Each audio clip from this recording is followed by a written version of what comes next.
containing your organs and so forth outside of the nervous system, things like your liver and your stomach, etc.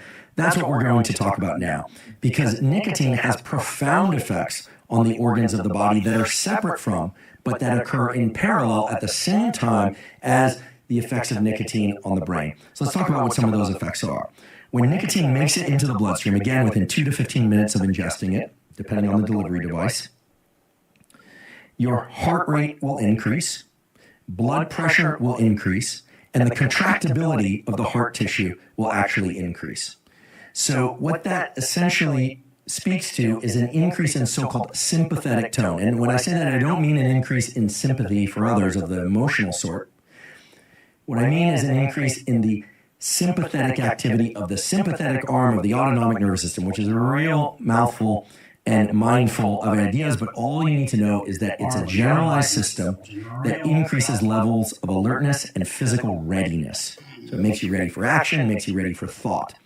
It's balanced by a whole other system called the parasympathetic nervous system, which is basically the so-called rest and digest system, which is a system of neurons and organs, etc., that put your body and your brain into a state of not being able to think clearly, to digest, and to fall asleep. Okay, so nicotine increases heart rate, blood pressure, and contractibility of the heart, so it's going to cause more blood flow in theory, although it also tends to constrict blood vessels in many locations in the body. This explains the decrease in penile girth effect of nicotine, in particular nicotine ingested by smoking or vaping. That's right, smoking and vaping reduces penis size and also will have damaging effects on the blood lining endothelial tissue. So over time, it actually is impairing blood's ability to get to the penis chronically as well as to other organs of the body. But when people ingest nicotine acutely, and let's say they do that by Nicorette patch or by toothpick dipped in nicotine, it will have some of these same effects. But when not smoking tobacco, when bringing nicotine into the bloodstream through other mechanisms, many, if not all, of the disruption of the endothelial cell function can be bypassed. But the effects on penile girth, the effects on reducing blood flow to various tissues is still present during the effects of nicotine, which, as I mentioned, last about 1 to 2 hours. The half-life is about 1 to 2 hours, depending on a number of factors. Not interesting for today's discussion. So when nicotine gets into the bloodstream, it's making us more alert. It's preparing our body for readiness. The heart is pumping harder. Epinephrine, that is adrenaline, is released from the adrenal glands, which ride atop our kidneys. So everything is pointed toward creating more readiness to move, more readiness to think. And again, this is happening in parallel with all the effects of neurochemistry that are happening with the brain that we talked about a few minutes ago. Now, what's interesting about nicotine is that while it causes this global increase in readiness and alertness and attention and mood, etc., it also has the effect of somewhat relaxing skeletal muscle. Now, that might seem counterintuitive to those of you out there that already know what I'm about to tell the rest of you who didn't know it previously, that your muscles are able to contract because of the effects of acetylcholine released from neurons in your spinal cord that spit out acetylcholine onto the muscle and bind to what? Nicotinic acetylcholine receptors. Put into plain English, nicotinic receptors are also the ways in which your muscles can get activated. So therefore, why would it be that increasing nicotine would cause relaxation of the muscles? And that has to do with some of the neural circuits that are upstream of the muscles, and it has to do with a little bit of how the autonomic nervous system is arranged in terms of which receptors go where. A topic and kind of rabbit hole of conversation far too deep for right now, at least in the context of this already somewhat detailed discussion of the effects of nicotine. But if we were to zoom out and just think about the effects of nicotine, we now have a very clear picture. Reward pathways are turned on. Attention is turned on. Alertness is turned on. You feel better than you felt a few minutes ago. Your blood pressure is up. Your heart rate is up. Your preparedness for thinking is elevated as well. And yet, your body is somewhat relaxed. That's a very interesting state of mind and body. Interesting because it's somewhat ideal for cognitive work. Like if you're going to sit down and work on a book, or you're going to sit down and try and figure out a hard math problem, or you're going to write a letter that's been really challenging for you to write, or maybe that you're really excited to write, but that you've been, slow to get out the door for whatever reason. Here I'm talking about my own habits of procrastination. Well, that state of being very alert, but your body being relaxed is almost, if not the optimal state for getting mental work done. Because if you're feeling agitated in your body and you want to physically move your body, it's very hard to do cognitive work, at least the sorts of cognitive work that involve typing or writing or these sorts of things. It's also the exact opposite of the optimal state for physical performance, which is one of, yes, also alertness, yes, also motivation and elevated mood. That's all wonderful stuff to have in mind, literally, when you are exercising or competing in sport or something of that sort. But under those conditions, you really also want to have a fast reaction time, a low latency for muscle activation so that you can make coordinated muscle movements in the ways that you need to, which is, of course, what's required of physical endeavors. That tells us a few things. First of all, it tells us that nicotine is going to be generally a bad idea for a pre-workout tool or for enhancing physical performance. However, it's apt to be, and in fact is, an excellent tool for enhancing cognitive ability. And of course, that triggers my mind to return to the anecdote about my Nobel Prize winning colleague who ingests nicotine by way of nicotine-containing gum in order to increase levels of cognitive focus. Certainly not for going out and playing sport. In fact, despite the fact that he is very, very tall, he often points to himself in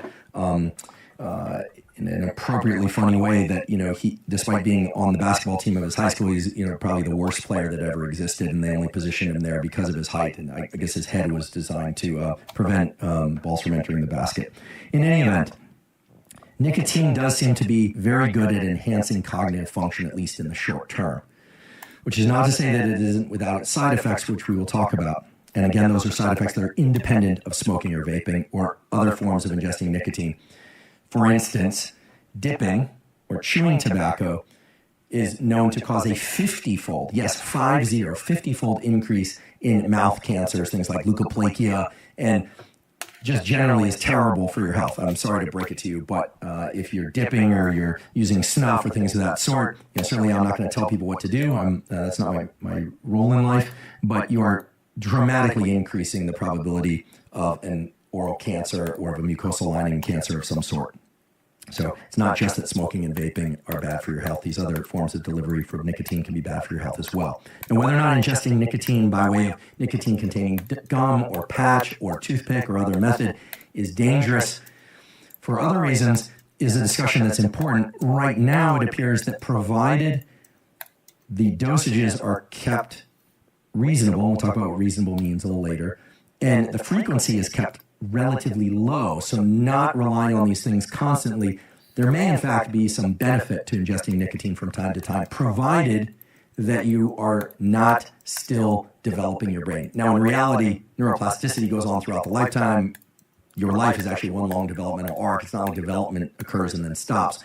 But certainly for people before puberty, during puberty, and probably for the next 15 to 20 years after puberty, avoiding nicotine is probably a good idea. Now, of course, development is your entire life. It's not like development starts and then ends, but certainly for people that are 25 years old or younger, ingesting nicotine as a way to enhance cognitive function is probably not the best idea. And certainly, please, for those of you that are 15 years old or younger, ingesting nicotine in any form, unless it's prescribed by your doctor for a very specific clinical reason, to me seems just like a terrible idea based on all the data that I've read.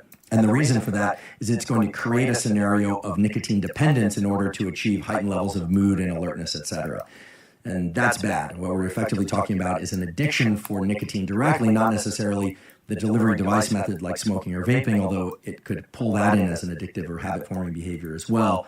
But you want to let your neural circuits develop to the point where, again, unless there's a clinical need for a prescribed drug from a licensed physician or psychiatrist, etc., that you're not relying on chemical enhancement of these circuits. For people who are 25 years or older, and again, that's not a strict cutoff, but roughly 25 years or older, but for those of you that are thinking about using nicotine to enhance cognitive function as adults, and your brain development is slowing down, right? It never ceases, but is slowing down, or has slowed down to the point where we would say developmental plasticity is largely over, and you're now operating in the context of adult neuroplasticity. Well, in that case, there may be instances in which increasing acetylcholine, dopamine, et cetera, by way of nicotine ingestion might be a good idea, but certainly not by smoking, vaping, or by direct contact of tobacco to the mucosal lining tissue of the mouth or nose, so-called dipping or snuffing. For the last 20 minutes or so, we've been talking about the biology of nicotine specifically, how it impacts the brain, how it impacts the body, why it feels so good, why it can enhance focus. And we've largely set aside smoking, vaping, dipping tobacco, and snuffing, and the negative effects that those all have on mental and physical health. Working down from the top of the head to the bottom of the feet, we can say that smoking, vaping, dipping, and snuffing negatively impact every organ and tissue system and cell of the body by virtue of the fact that they all damage the endothelial cells. Again, the endothelial cells are the cells that make up the vasculature, which delivers blood and other nutrients to all the cells and organs and tissues of the body. And those endothelial cells are strongly and negatively impacted by all of the practices that I just described. Now, the way that happens varies a little bit from each one to the next. For instance, it has been estimated that cigarettes contain anywhere from 4,000 to 7,000 toxins. Now, the word toxins is a real buzzword these days. You hear about detoxes and toxins, but more specifically, we know that it contains carcinogens. These are cancer-promoting compounds. For instance, we know that the tar in cigarettes, even low-tar cigarettes, as well as the ammonia within cigarettes, as well as the formaldehyde contained within cigarettes, as well as the carbon dioxide that's generated from smoking those cigarettes, are all carcinogens. Carbon dioxide also has the negative effect of depleting the amount of oxygen that's delivered to any and all of our tissues by way of the impact of carbon dioxide binding hemoglobin and preventing hemoglobin from delivering oxygen to the tissues of the body. So while there may be 4,000 or 4,500 or 7,000 toxins, depending on which cigarette, which papers they happen to be rolled in, whether or not they're filtered or non-filtered, the type of tobacco, et cetera, there are a tremendous number of toxins, and there are some very potent carcinogens within that long list of toxins. Again, ammonia, tar, formaldehyde, and carbon dioxide being the most potent of those carcinogens. Now, the fact that there are carcinogens in cigarettes sometimes leads cigarette smokers, in particular the cigarette smokers that have the hardest time quitting or that enjoy their cigarettes the most, from saying, well, listen, everything is a carcinogen or everything kills you. Well, certainly that's not a true statement. And while there are other carcinogens in the environment, so environmental hazards like solvents, and if you work in a laboratory, for instance, we use in the laboratory DNA intercalating dyes. These are literally dyes that allow us to see the DNA structure of cells and see the proteins they make and see the RNAs they make. And it's very important to wear gloves when you work with those things because, as the name suggests, they intercalate. They actually get in between the strands of DNA and separate them. They are mutagens. They mutate DNA. They are often carcinogens as well. So we have them in our laboratory, but we take certain precautions to not have them negatively impact our health, safety protocols, and so on. We hear that there are carcinogens in car exhaust and bus exhaust and in all sorts of things like pesticides, and that's all true. So in the argument of probabilities, one would say, well, if there are all these other carcinogens in the environment, why would you compound their carcinogenic effect by smoking or vaping or dipping or snuffing? But that usually doesn't get people to quit smoking or doing those things because of the powerful reinforcing effects of nicotine itself. So again, nicotine is the reinforcing element by way of triggering that dopamine reinforcement pathway, the mesolimbic reward pathway. And of course, there are all the other additional effects of increased focus, such as increased ability to pay attention to work or to others that lead to other rewards. And so then it becomes a situation of compounding rewards. So it's not really about the cigarette, it's about the nicotine. And it's not really about the nicotine, it's about the dopamine that the nicotine evokes. And then it's not really about the dopamine that the nicotine evokes directly per se, but also about all the positive effects that that increased dopamine results in. So we can easily circle back to the negative effects of smoking, vaping, dipping, and snuffing and say the endothelial cells are disrupted. The endothelial cells are involved in delivery of blood and other nutrients to every tissue of the body, and smoking, vaping, dipping, and snuffing contain carcinogens, which are cancer-promoting. And because the epidemiological studies are out there, we can actually arrive at some very clear numbers as to how much life one will lose from ingesting nicotine by way of those 4 delivery devices, or I should say any one of those 4 delivery devices. Although I should also mention that many people who are vaping are also smoking cigarettes. This is becoming increasingly common. A lot of people are using vaping in one context and cigarettes in another, dipping in one context, vaping in another. But even for those that only smoke or only vape or only dip or only snuff, the negative effects are dramatic and calculable. So it is thought that for every pack of cigarettes consumed per day, so you could average that out if you're a 2-a-day cigarette smoker or a pack-a-day cigarette smoker, or 2-pack-a-day, for every pack of cigarettes smoked per day, we can reliably estimate a 14-year reduction in lifespan. That's just Cigarettes so are literally stupid. peeling That years does not off make your any life. sense. Now, because of the way that the brain works and the way that human beings anticipate the future and can be grounded both in the present and the future, or the present and the past, that's just how the mind works, right? That's why we can think about the future, but also realize where we are in time and space today. Because of that, many people will say, well, I enjoy cigarettes or I enjoy vaping, and so at least while I'm here, I'm enjoying it. And that's because the dopamine system is not very good at understanding opportunity cost. That is, what we would be doing in those 14 years and what we would be enjoying and the enrichment that we would get if we were to live into those 14 years. So at some level, the smoker, the vapor is being rational when they say, yeah, but I enjoy this. And so the years lost, I can't really register that, because it's hard to register what you don't have and what you've never had, right?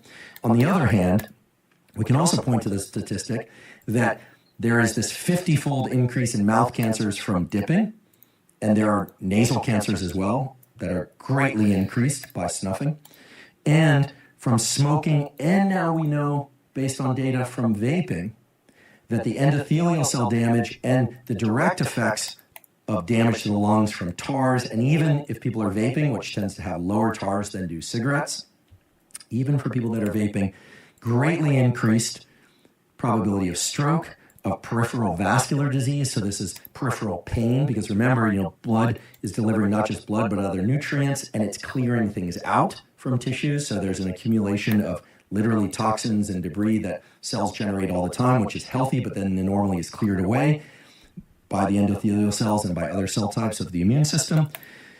That's all increased in people that engage in these nicotine delivery device behaviors. Rates of heart attack, rates of stroke, rates of cognitive decline are all increased. Now, you might say cognitive decline. I thought that nicotine increases the likelihood that we can maintain healthy neuronal function and cognitive capacity. It might even increase cognitive capacity in a potent way in the short term, and indeed it does.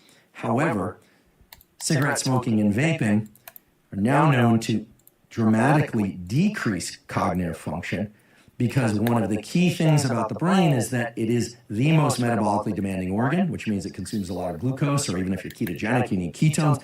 You need nutrients getting to the neurons and other cell types of the brain and nervous system in order for it to function properly. And when you disrupt the vasculature through this endothelial cell dysfunction, you get things like interstitial, which just means in the spaces between dysfunction. So it's not just beating up the endothelial cells themselves, but the spaces between the cells is being disrupted. There's a lot of debris that accumulates there.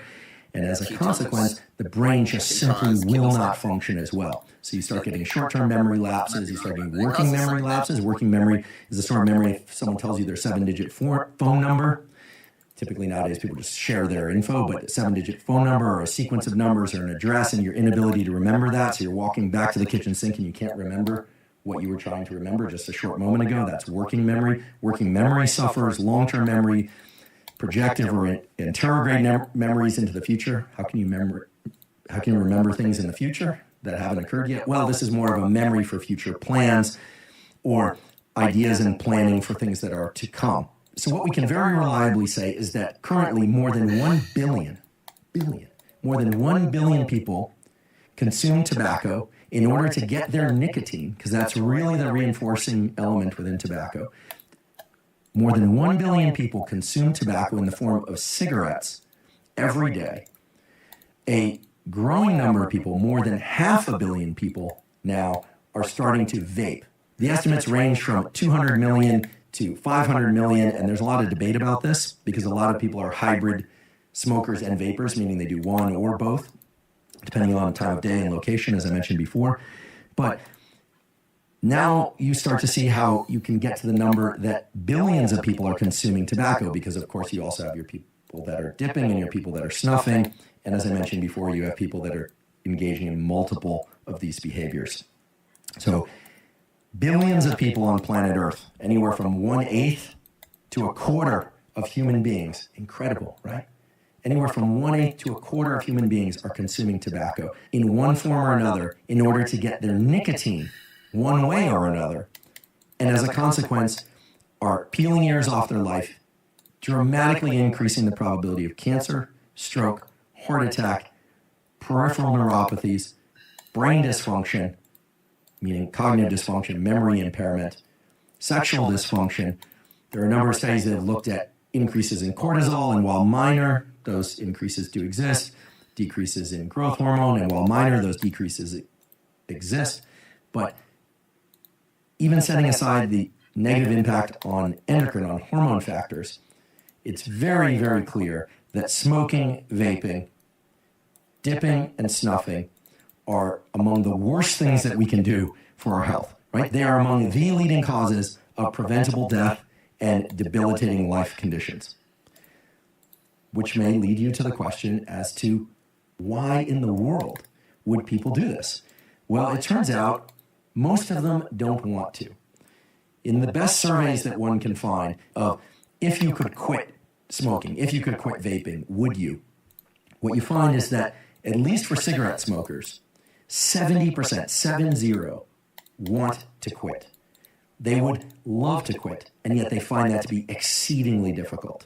And the reason they find it to be exceedingly difficult is because of all the brain neurochemistry that we talked about before. The reason I spent close to 20 minutes talking about dopamine in the mesolimbic pathway, acetylcholine in the nucleus basalis, and epinephrine, and the relaxation of muscles in the periphery and the increase in readiness in the body and brain, is that all of those combine to make nicotine one of the most powerful and potent cognitive enhancers, and to some extent physical enhancer, although as I mentioned before, the total number of physical exercise or physical sport promoting effects of nicotine is very, very small, if not zero. There are certain conditions under which one might imagine using nicotine specifically for cognitive enhancement, where performance of complex motor skills would sort of outweigh the negative effects on the neuromuscular system, our ability to generate coordinated movements.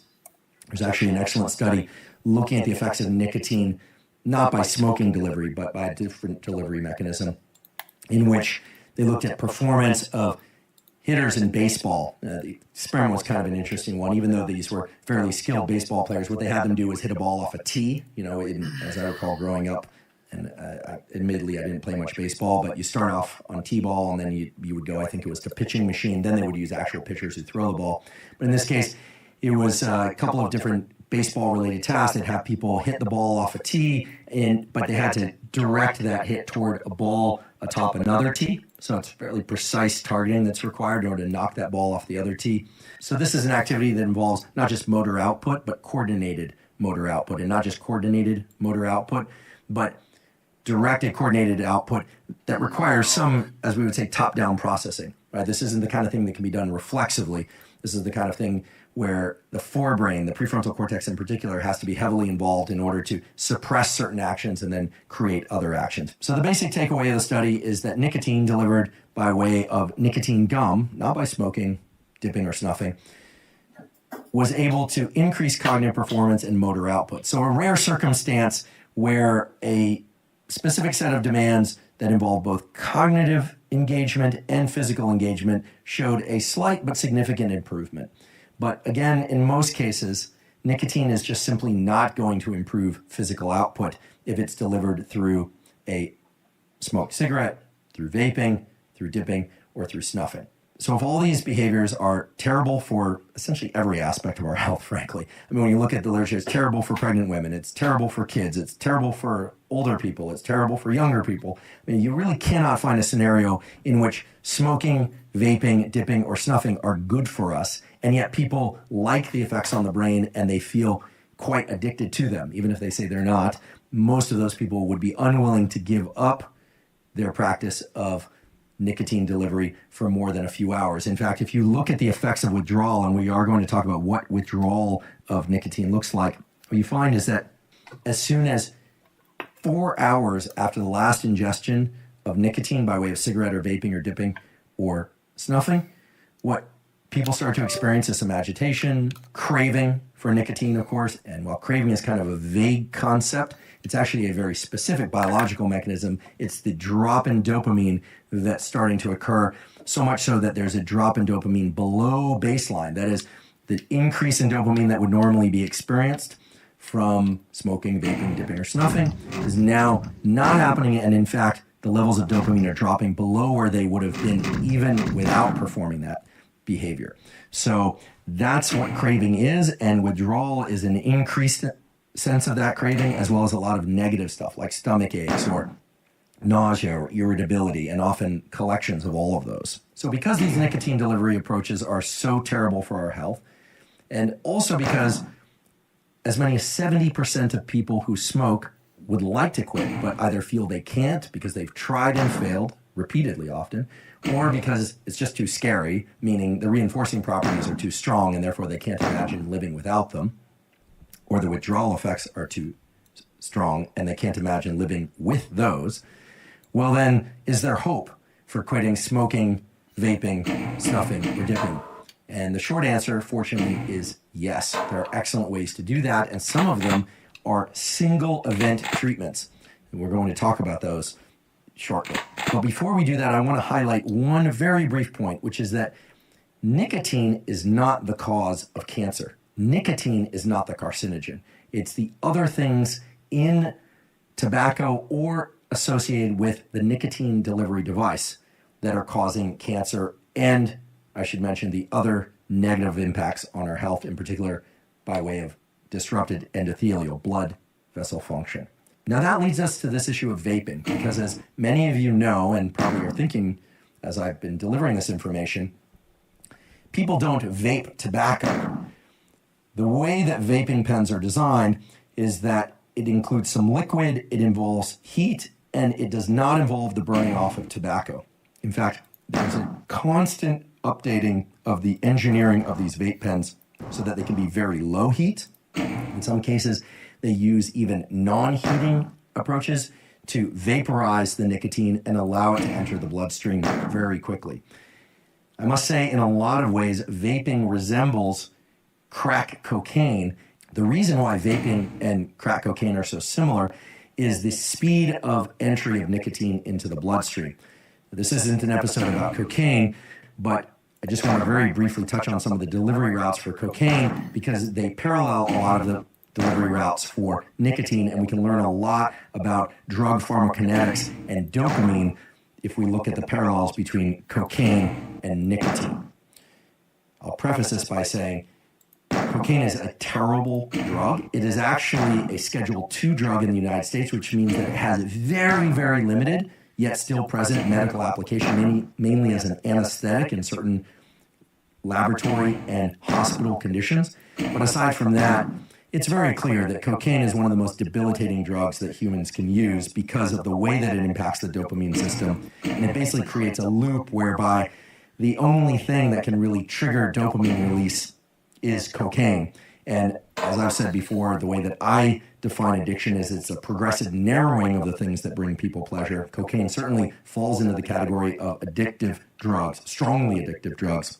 And in fact, it has the additionally pernicious feature that after using cocaine for some period of time, the amount of dopamine that's released becomes progressively lower and lower and lower so that people can never get back to a state in which dopamine release is ever as great as it was the first time they did cocaine or prior to doing cocaine. Now, with a long period of no cocaine use whatsoever and protecting the dopamine system in a number of different ways, people can often, not always, but often recover their dopamine system, if not completely, then near completely. So by all means, if you have a problem with cocaine, quit, find a way to quit, get treatment, get over that one way or another. We have an episode with an expert guest, Dr. Anna Lemke, who's a physician and the chief of the Stanford School of Medicine Dual Diagnosis Addiction Clinic, world expert in dopamine and addictive substances and all kinds. Find that episode at huberman.com. It's filled with information about how to get over different types of addictions, including cocaine addiction. Also check out her absolutely phenomenal and indeed important book, Dopamine Nation, which touches on some of this as well. And in the show note captions for the episode where Dr. Lemke was my guest, you can also find some additional resources related to that. So cocaine is terrible. That needs to be acknowledged. It should be avoided, and you should find a way to quit it if you are currently using. With that said, the delivery mechanism for cocaine strongly parallels the delivery mechanisms of nicotine. That is, people will snort cocaine, which is a lot like snuffing or dipping. That is, when people snort cocaine, they're bringing cocaine into proximity or into contact really with the mucosal lining of the nasal passages, which then allows the psychoactive substances to permeate into the bloodstream. Very seldom do people eat it, although that does happen from time to time. People will inject it, the so-called mainlining, which is a very rapid entry into the bloodstream because it's direct application to the bloodstream by way of injection. And then there's crack cocaine, which is essentially like a vaporizing of the cocaine from a so-called cocaine rock. That somewhat resembles vaping of nicotine. So while the vape pen involves a liquid that's sold, a cartridge that contains nicotine and often other flavors as well, flavorings, I should say. What have I done? Both crack cocaine and vaping cause very rapid increases in the relative substances that are psychoactive. In the case of cocaine, that would be cocaine and the increase in dopamine in the brain and body, I should mention. And in the case of vaping, there's a very rapid increase in blood concentrations of nicotine, much faster than occur with cigarette smoking or other modes of nicotine delivery. So that speed of onset turns out to be a critical parameter because the speed of onset of nicotine is going to also determine the speed of release of dopamine in the nucleus accumbens and ventral tegmental mesolimbic pathway. And with the mesolimbic reward pathway, it's not just about the peak, meaning the maximal amount of dopamine that's released, but it's the time course, how steep the curve is, how quickly that dopamine increases, that's going to determine how reinforcing, how habit-forming, and indeed how addictive a particular substance is. So one of the major important differences between vaping and cigarette smoking is that the onset of dopamine release from vaping is faster, and even a subtle increase in the rate at which dopamine increases in the mesolimbic reward pathway can make a given amount of nicotine much more habit-forming and addictive.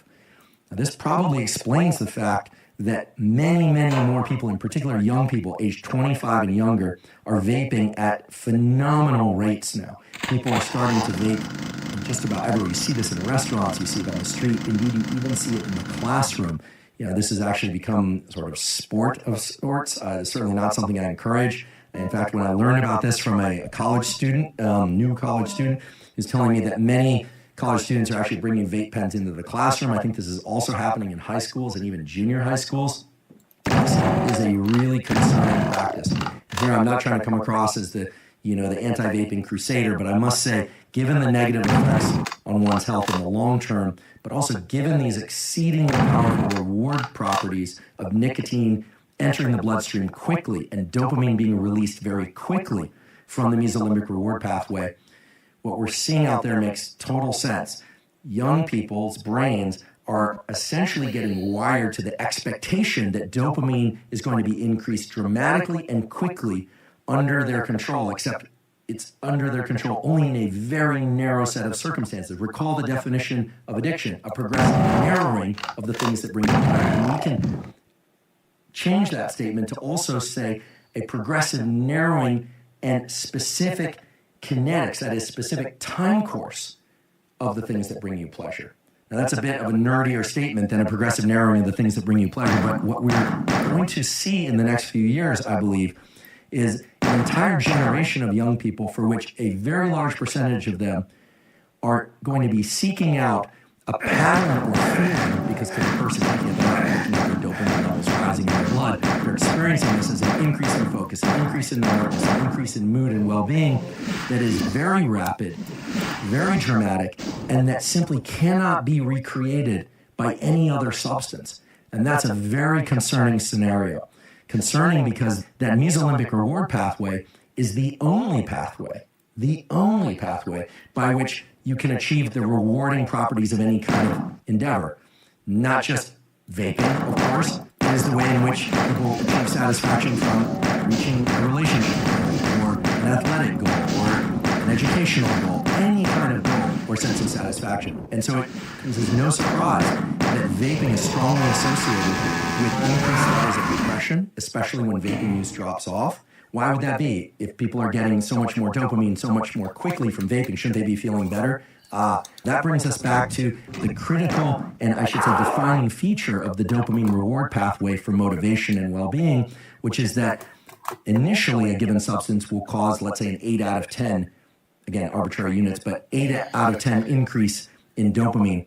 But with repeated use, what ends up happening is that even at similar or higher levels of ingestion, so not just one inhalation a minute, but maybe 2 inhalations a minute or an inhalation every 30 seconds, now it's level 4 out of 10 activation of dopamine, and then 3, and then 2, and eventually it drops below baseline. Now, the whole system can be recovered by abstinence from nicotine consumption, but the dopamine system is applied to everything, all sense of well-being, all sense of motivation.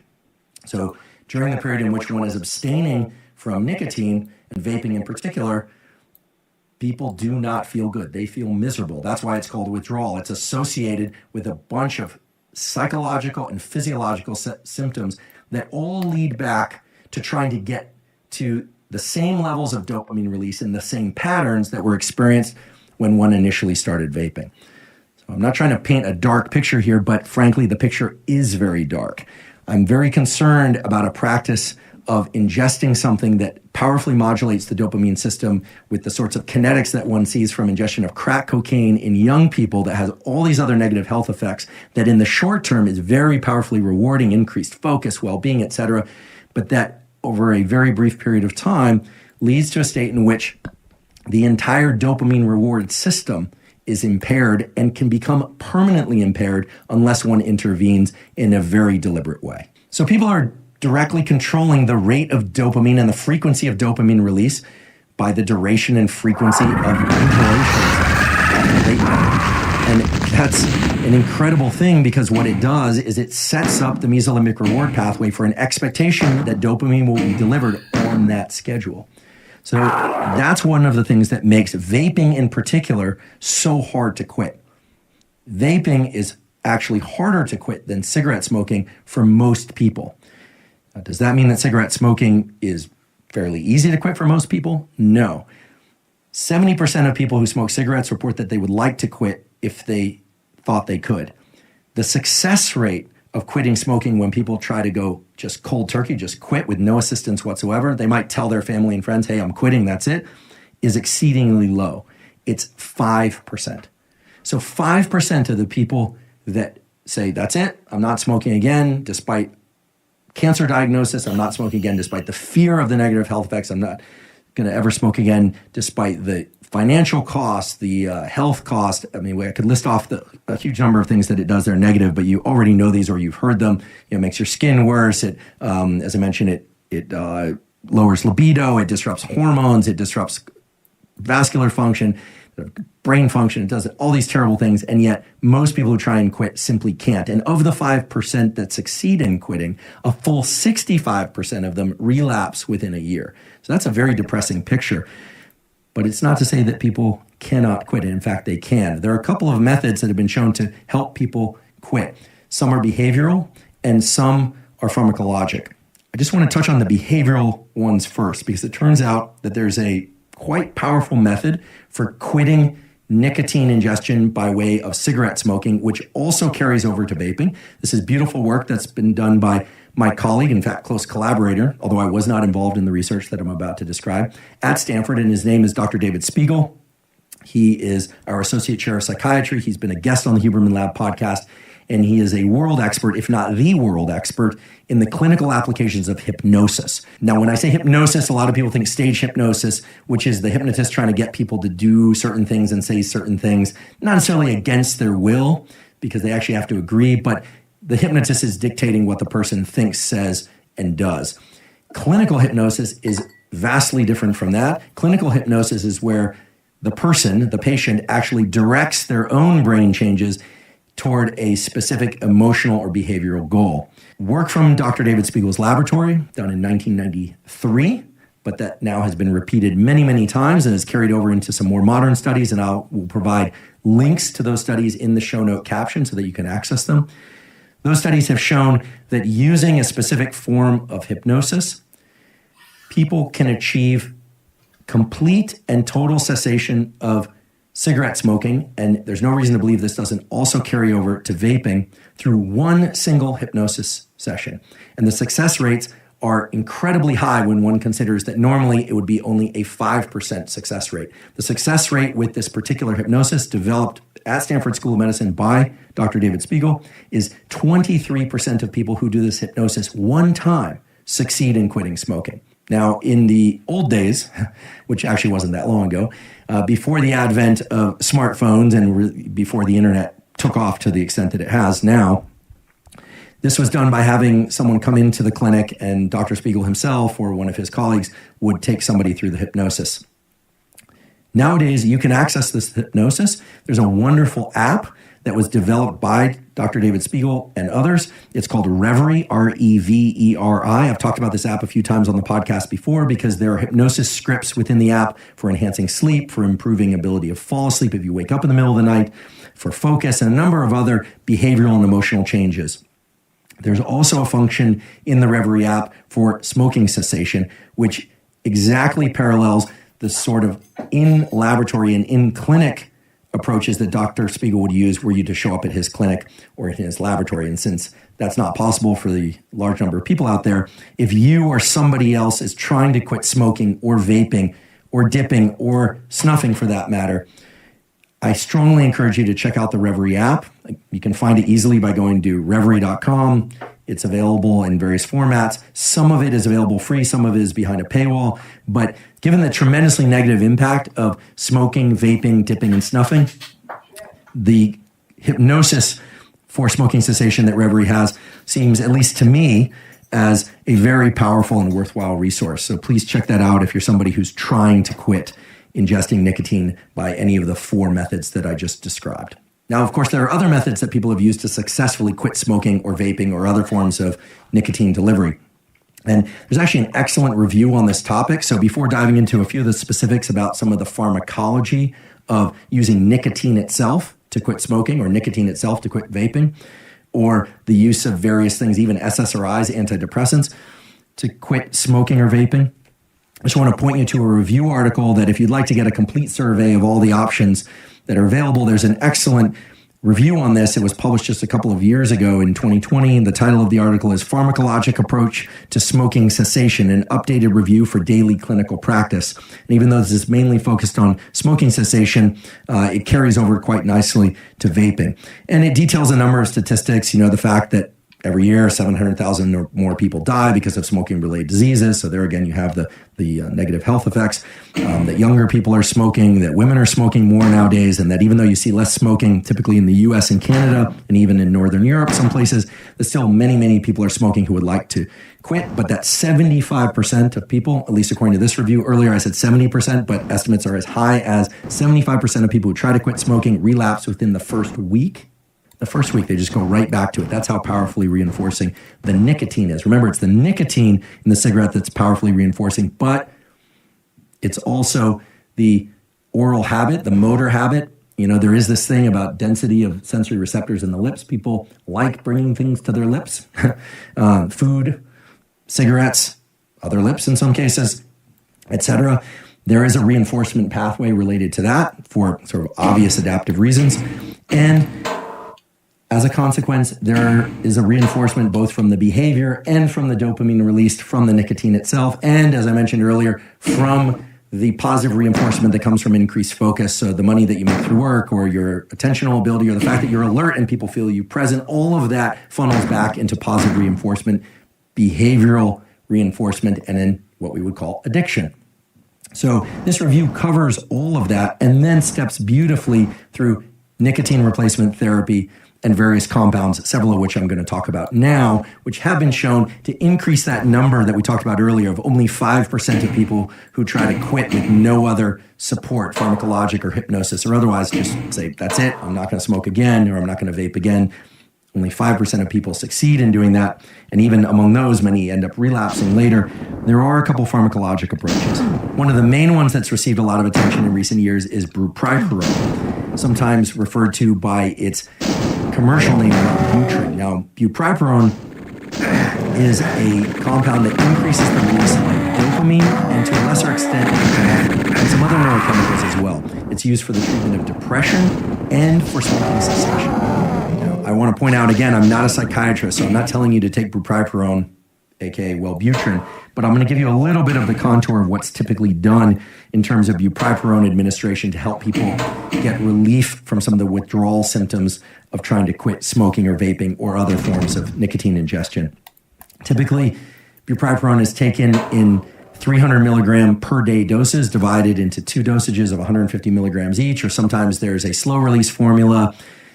The dosages will vary from person to person. I want to really emphasize that there is an increased seizure risk with bupropion. It only occurs in a small fraction of the population, but nonetheless is a real concern for those members of the population. So for those of you with seizure risk, whether you know it or not, that's going to be a valid concern in terms of potential side effects. The other thing about bupropion is that it has to be used with caution in patients that have liver disease or renal disease. That can impact the amount they can take. Sometimes people have to take a much lower dose if they have renal disease or liver disease. And sometimes they can't take it at all. Sometimes if people are taking benzodiazepines for whatever reason or other sedatives, there are contraindications there. So bupropion isn't a one-size-fits-all or magic bullet for quitting smoking. Nonetheless, for people that can take it safely, and again, this is a prescription drug, a board-certified psychiatrist or other physician is going to have to prescribe it for you if it's appropriate for you. And it moves that number of 5% success rate to about what one sees with the clinical hypnosis, to about 20% of people will successfully overcome their nicotine, or I should say their smoking or vaping addiction. Now, it's important to ask why this would work, right? I mean, it's not as if bupropion is increasing nicotine per se. What it's doing is it's tapping on that mesolimbic reward pathway, increasing dopamine, or at least allowing dopamine levels to stay substantially elevated enough that people don't experience some of the drop in dopamine that leads to the withdrawal symptoms, the lessening of mood, etc. And it's no coincidence that bupropion is also an antidepressant. It's a common antidepressant for people that experience negative side effects with the so-called SSRIs, the selective serotonin reuptake inhibitors, that prevent them from taking those things like lessened libido or appetite, or in some cases increased appetite, or any number of other side effects that some people, not all, but some people experience with SSRIs. They'll be prescribed Wellbutrin, bupropion is the generic name. So Wellbutrin being the commercial name. Again, bupropion is what they'll be prescribed instead, with the caveats of seizure risk, renal disease, liver disease, etc. The outcomes with Wellbutrin for smoking cessation are pretty good. I mean, if you think about an increase from 5% to 20%, that's pretty dramatic. And yet I also want to refer back to the incredible success of the clinical hypnosis approach. Again, you can find that at reverie.com. The clinical hypnosis approach has a success rate of 23%. So it's very closely aligned with, if not exceeding, the success rate with bupropion. Of course, there are other pharmacologic approaches to quitting smoking or vaping. All of them generally circle back to increasing dopamine and or norepinephrine in order to offset some of the withdrawal symptoms of smoking cessation or vaping cessation. A very common approach for people to try and quit smoking or vaping is to use nicotine itself to try and prevent people from seeking nicotine through a cigarette or a vape pen. What I mean by that is people using a nicotine patch or nicotine gum or other nicotine delivery device that is not cigarettes and not vaping in order to maintain levels of nicotine in their bloodstream, which of course means maintain levels of nicotine in their brain and body to the same extent that they would if they were smoking or vaping, maybe even gradually taking down the total amount of nicotine in their brain and body by reducing the number or size of nicotine gum pieces that they ingest each day, or keeping the patch on for a shorter amount of time, or getting a lower dose patch that releases less nicotine total or over time. All of those approaches have been shown to be reasonably successful. I'll get to the numbers in a few minutes, but reasonably successful in allowing people to quit smoking or vaping. Again, most of the data is on cigarette smoking because vaping is a relatively new phenomenon, although quite troublingly, it's a very rapidly increasing behavior, especially in the young population. So that's why I'm kind of lumping these two things together, because I think very soon we are going to need an all-out campaign for how to counter vaping addiction. So what do we know about smoking cessation using nicotine itself? Is the patch best? Is nicotine gum best? Turns out that a combination of approaches is best. So somewhat surprising, but it's very clear from the literature that I was able to find that using nicotine patches for some period of time and then switching to a gum and then perhaps switching to a nasal spray, that's going to be the most effective. Then the question is how long to continue each of those and whether or not to overlap them. It seems as if doing one for about a week and then switching to another for about a week and then switching to another is one rational and reasonable approach that many people have used successfully. Why would that be? Well, it all has to do with the different rates of absorption of nicotine into the bloodstream and then the downstream consequences of that on the dopamine, acetylcholine, epinephrine, and other systems of the brain and body.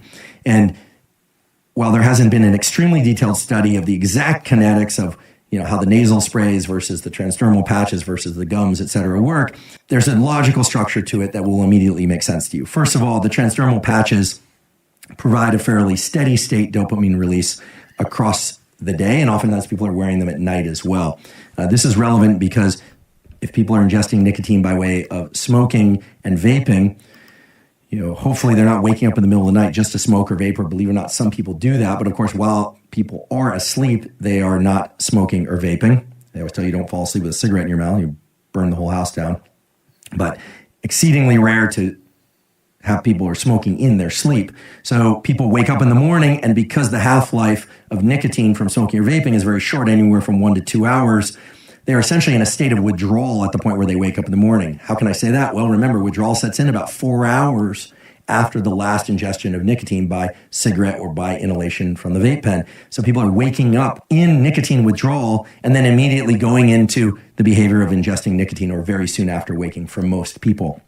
So nicotine patch is going to be very effective for a week or so. Again, talk to your physician about the best approach for this, but then switching to a nasal spray or switching to nicotine gum for about a week, which is going to change the kinetics of that nicotine absorption into the bloodstream and change the release of dopamine and other neurochemicals within the brain. That's going to keep the system intentionally off balance so that it never comes to expect one single pattern or amplitude of dopamine release. And that is a very powerful way for let's just call it a quitting method to work, because as I've always said, the most powerful schedule of dopamine is going to be this random intermittent reward. This is what's used in the casinos in order to take your money, and generally they do. On average, they take your money more than you take theirs, and they take more of it, not just more often, because they use this random intermittent schedule. The random intermittent schedule is one in which you don't really know when the peaks in dopamine are going to arrive, and so there isn't this expectation and craving. And then all of a sudden, when dopamine is released, it's extremely high. That's how they get you to continue playing, even though basically you're losing money and your dopamine is dropping. They elevate it every once in a while. Nicotine replacement can be used in a similar way, but in a benevolent way, in order to help you get over smoking or vaping, by keeping the total amounts of dopamine variable around the clock. And by changing the amount of dopamine that's released, it seems to help people behaviorally and psychologically, because they don't come to expect having a particular amount of dopamine in their brain and blood at any given time. And this is an important point because it brings us to this notion of homeostasis. Homeostasis is this tendency for biological systems to try and reach equilibrium. It goes up, goes down, et cetera, and to some extent to the same degree. So I'll talk about this right now in the context of nicotine use, withdrawal, and then the period in which people no longer crave nicotine. So you can imagine that if we were to measure your heart rate, your blood pressure, and your overall levels of alertness and well-being and mood, let's just give that some value. Let's say it runs from 0 to 10. Again, arbitrary units. Let's just take all those physiological measures and the subjective measure of your mood, and let's measure it, 4 times an hour across the day, across the week. So what we would find is a line that would kind of squiggle a bit. Maybe some nice text comes in that you really like. Maybe you get a not so good news, and your kind of autonomic arousal is all over the place. But on average, it's kind of a squiggly line where it increases in the morning because that's typically when body temperature and autonomic levels increase, and then towards the afternoon, it's going to be slowing down, and then right before sleep, it'll be an increase again. You've ever felt that? You kind of run around a lot before sleep, and then it goes down. That's kind of the typical contour of autonomic arousal, mood, etc. across the day. Removing, of course, life events and things like psychiatric illness and depression and etc. That's the typical arc of it. Now let's superimpose on whatever that contour is for you, nicotine. So a little bolus, as we say, a little bit of nicotine from smoking a cigarette or from taking an inhalation on a vape pen. What ends up happening is there's an increase in blood pressure, increase in heart rate, increase in mood, increase in alertness, all the things we talked about earlier. Over time, the body starts to adjust so that the baseline